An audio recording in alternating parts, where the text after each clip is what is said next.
This is Ken and Cody's 31B final presentation.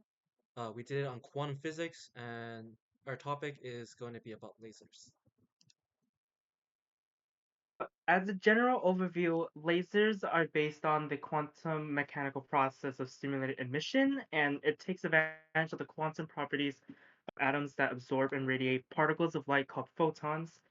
Importance of lasers is that they are used in a variety of applications, such as cutting diamonds and thick metals. They are used in surgery in hospitals and scanning barcodes at grocery stores. Next slide. So lasers have three components, which are the gain medium, an energy source, and an optical resonator. So a gain medium can be either a solid, liquid, or gas, and it amplifies light through stimulated emission. And when excited, it emits light of a specific wavelength. The energy source, also known as the pump, helps energize the gain medium and can be in the energy source can be a laser diode or an electrical discharge. Um, the third component is an optical resonator, which amplifies optical gain using mirrors that surround the medium gain, and the type of mirror depends on the type of laser you use. Next slide. So, lasers has stands for light amplification by stimulated emission of radiation. So basically, it emits light through a process of optical amplification based on stimulated emission of electromagnetic radiation. So the way it works is that an incoming photon of a specific frequency can interact with an atomic electron. And this causes the electron to get excited and will jump to a higher energy level.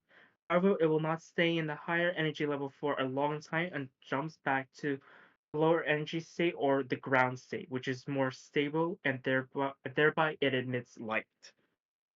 Next slide. So we're going to dive deeper into the physical explanation of electron and photon behavior, and the way lasers work is dependent on the behavior of electrons and photons.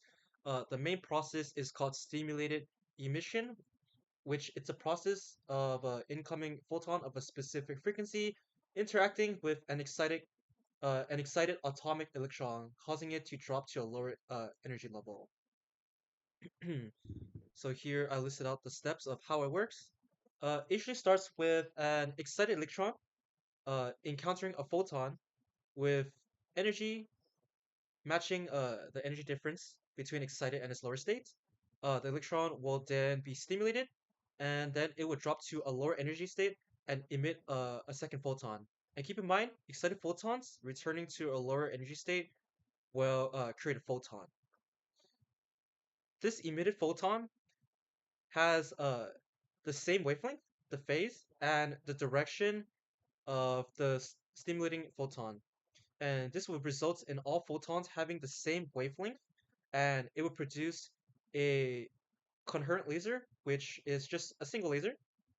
And basically, for a laser to continuously occur, a population inversion needs to happen where electrons in excited state, uh, where there's more electrons in excited state than in a lower state, and this is achieved by pumping the gain medium with an external energy source. And this can be like another light source, or it could just be like an electric current. And essentially, if we were to make a reference for this, uh, the more energy pumped into the gain medium, the more electrons are excited to a higher energy level. Imagining it like filling up a bucket, which is quote unquote the gain medium, with water, the energy. The more you pour in it, the more bucket fills up. So yeah, more electrons get excited. And this entire process leads to this thing called optical amplification, where a laser is created when electrons in optical materials absorb energy.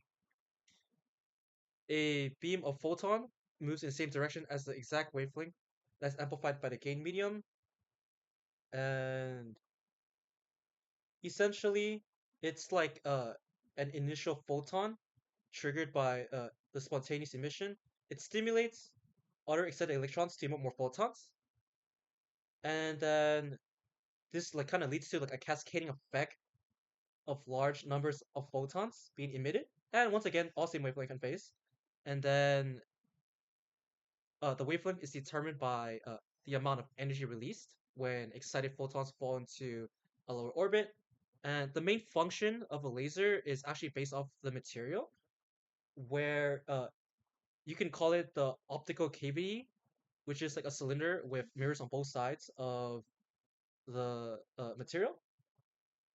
And the design of this optical cavity will ensure that photons will travel parallel in the cavity, and it will control its direction. And essentially, in this material with the two mirrors, it will continuously bounce back and forth photons, and the photons will strike atoms, creating more photons, which then amplifies light. And essentially, the amount of photons increase so much, it will push out the material in one straight line, where you can kind of imagine it as a bucket having two sides, and the water sloshes back and forth, pick up, increasing the amount of water on both sides of the wall. And then,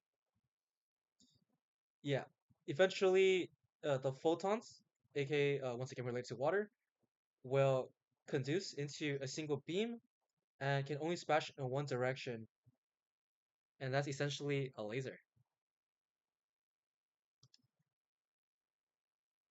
So we're getting to the significance and applicability.